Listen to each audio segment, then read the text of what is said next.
getting raves, my friend? Oh, well, you know, it has nothing to do with makeup or anything. What is this goose? Licorice! Would you like some? No, but I thought it was avocado. You know what my daughter calls me? What? She calls me the gingerbread man. Oh. She's coming here and she goes, oh, the gingerbread man.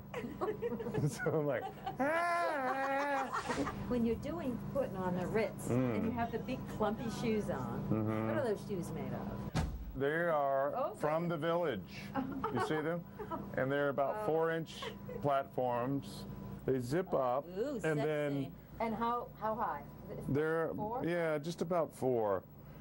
So I'm about 6'7", 6'8" in these. I'm an average NBA forward. Well, maybe. Yes. What color are we putting on here? Black. This is death black. It's the latest from Revlon. And then we do teeth to match. I don't think this should be part of your regular dental. Ow! Ow! We dry I'm the just teeth kidding. off a little better. Here's the second color that really pulls it together, which is a tobacco stain. Nice, huh? It gives it a nice rotted look. Anything for my art for. You know, I grew up with the movie and it's so embedded in my head and you can't recreate, you know, you don't want to recreate that because you can't. It's Peter Boyle and it's Gene Wilder and it's all those legends and it's a whole new show really. It's that familiar scenes but it's new. So it's the best of both worlds I think and the audience. It's funny because you can hear them when they see something familiar from the film. They'll go, ah. We're going to go back to the beginning and start with you, well, as you, before you become him. Oh! The monster process takes about an hour. It's not that easy being green. Seems you blend in with so many ordinary things, and people tend to pass you over because you're not sparkles in the water or stars in the sky. But green's the color of spring.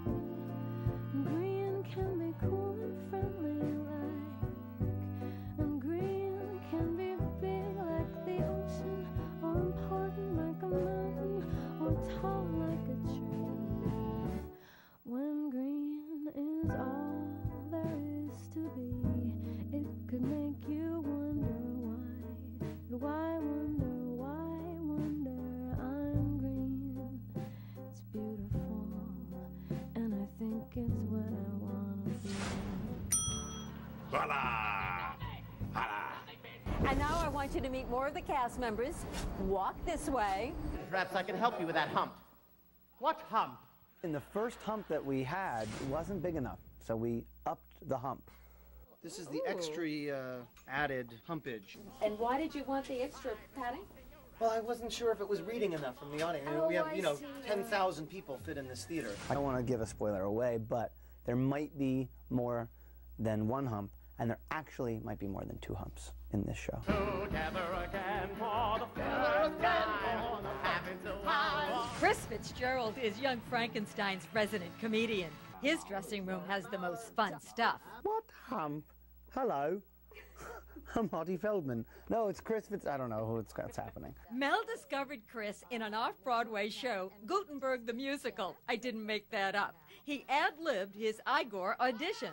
Put my sweatshirt up over my head as for my little hood and just went crazy. In the second audition, they did say, walk this way. Walk this way, Pat. Still to come on Young Frankenstein, alive on Broadway. Walk this way. In a rare interview, Gene Wilder tells the real story behind Young Frankenstein, and we celebrate that illustrious cast. Plus, confessions from the red carpet. And this guy sat down and grabbed my hand and said, "I'm afraid to fly, honey. Talk to me." And it was Mel Brooks. Young Frankenstein was the bassist for the Aerosmith's classic song, Walk This Way! The band members borrowed the phrase after seeing the film together. Walk this way.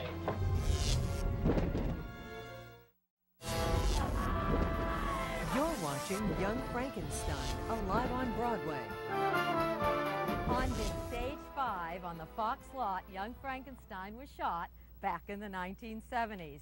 The special edition DVD captures what it was like to be here back then with a making of documentary, a blooper reel, and a lot of other features. Young Frankenstein was Gene Wilder's idea, and here's Gene to tell us how it all began.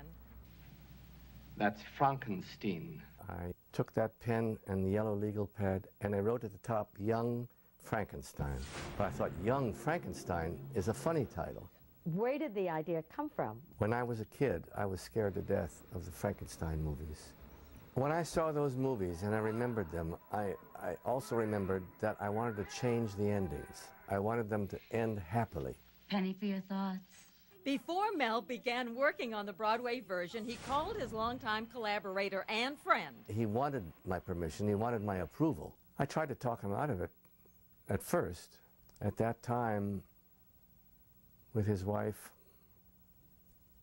Anne Bancroft, gone, and Mel was going through such hell for a year. I knew it was important for him to be busy, just be busy.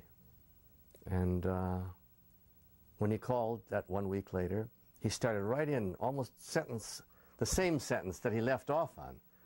And I said, stop talking, I want you to do it. Walk this way. Where did that line come from? He said, it's an old vaudeville joke. A man has a terrible case of hemorrhoids. He goes to a drugstore. He says, do you have some talcum powder? And the druggist says, yes, sir, walk this way. He said, if I could walk that way, I wouldn't need the talcum powder. Walk this way. Oh.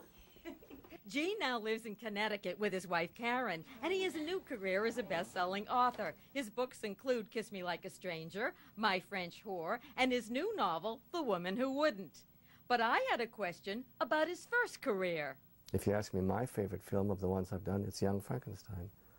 I don't think it's just because I wrote, but because I enjoyed every minute of it, and I think it was the best comedy cast I had seen in maybe 20 years.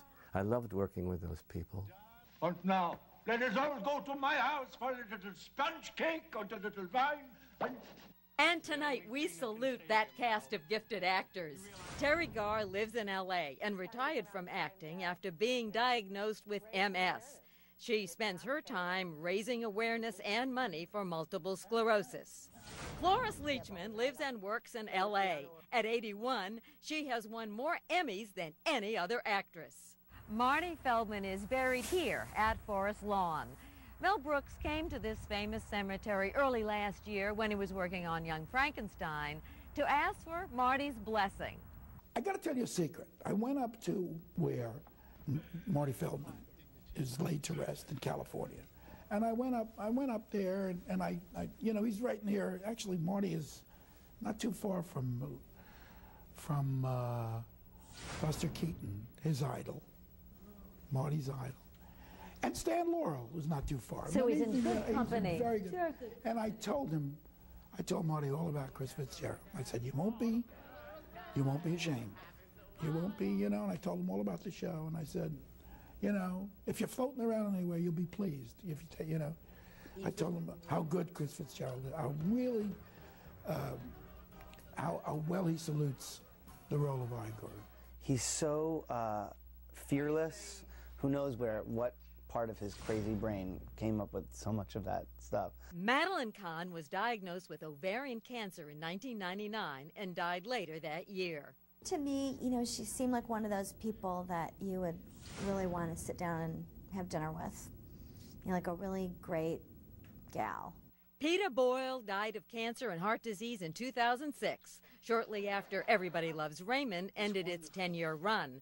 The show earned Boyle 7 Emmy nominations. I am the monster! Yeah, I see that you are a demonstrator. Kenneth Mars is the voice of Ariel's father, Triton, in The Little Mermaid. Gene Hackman has unofficially retired from acting, having won 2 Oscars during his illustrious career.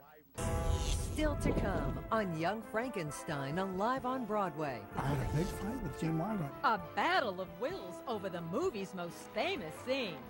The show's sexiest musical number. You're this close to the end of your career. From American Gangster to Desperate Housewives and Broadway, Roger Bart has something on his brain. 'Cause I love his name is Frankenstein.